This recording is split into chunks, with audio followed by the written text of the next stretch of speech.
ये कहानी उस समय की है जब जॉनथन एक बोर्डिंग स्कूल में पढ़ा करता था। वो करीब 13 साल का था जब उसके साथ ये किस्सा घटा। एक दिन जब वो बाकी बच्चों के साथ क्लास में बैठकर पढ़ रहा था, तभी अचानक से एक जूनियर टीचर भागते हुए उनके क्लासरूम में आई और प्रोफेसर के कान में कुछ कहकर वहां से चली गई। प्रोफेसर ने अपना सेशन उस दिन के लिए वहीं खत्म कर दिया और सभी बच्चों को बताया कि स्कूल के पास वाली बिल्डिंग में कुछ ऐसा हुआ है जिसकी वजह से पूरे स्कूल का लॉकडाउन कर दिया गया है और किसी भी स्टूडेंट को अपने हॉस्टल या स्कूल प्रेमिसेस से बाहर निकलना अलाउड नहीं है।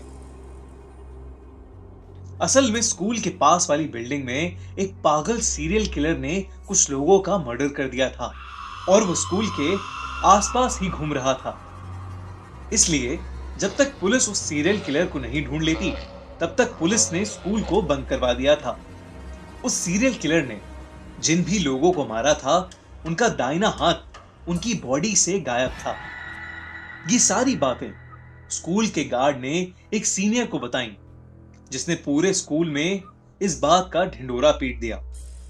ये बात जानकर स्कूल के सभी बच्चे बेहद डरे हुए थे। इन सब के बीच जॉनथन के साथ एक और अजीबोगरीब चीज हो रही थी। जब से ये स्कूल लॉकडाउन शुरू हुआ था, उसे रोज रात अचानक अपने हॉस्टल के बैकयार्ड से किसी आदमी के जोरों से चीखने की आवाज आती। ताज्जुब की बात यह थी कि आवाज उसके अलावा और कोई नहीं सुन पा रहा था।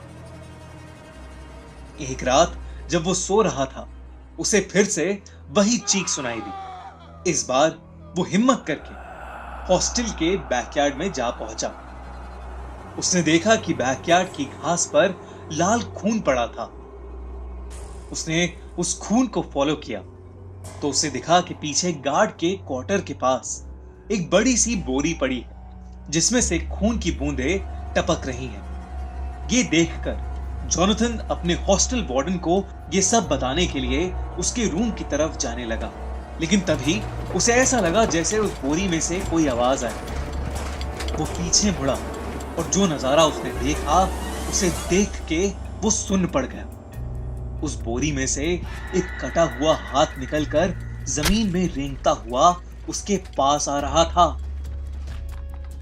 13 साल का जॉनथन ये देखकर बेहद घबरा गया और चीखते हुए वहां से भागा।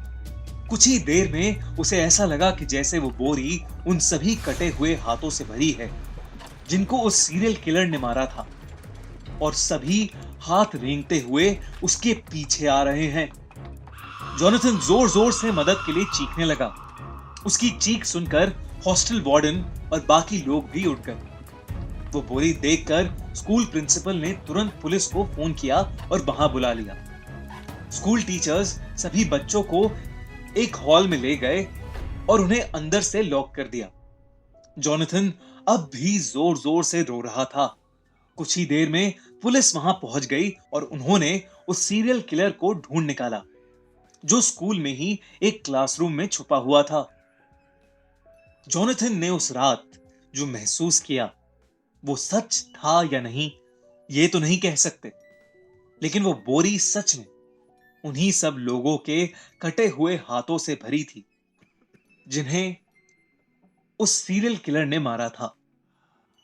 उस दिन के बाद से स्कूल का रूटीन तो नॉर्मल हो गया, लेकिन जॉनथन को आज भी वो खौफनाक सपना आता है जहां एक कटा हुआ हाथ रेंगते हुए उसके पास आ रहा है। अगर आपको एक कहानी अच्छी लगी तो हमारा चैनल खूनी मंडे अभी सब्सक्राइब करिए और बेल आइकन प्रेस करना बिल्कुल मत भूलिएगा। साथ ही अगर आपके पास भी लॉकडाउन से रिलेटेड कोई भी हॉरर स्टोरी है तो हमसे हमारी ईमेल आईडी खूनी मंडे 27@gmail.com पर जरूर शेयर करें।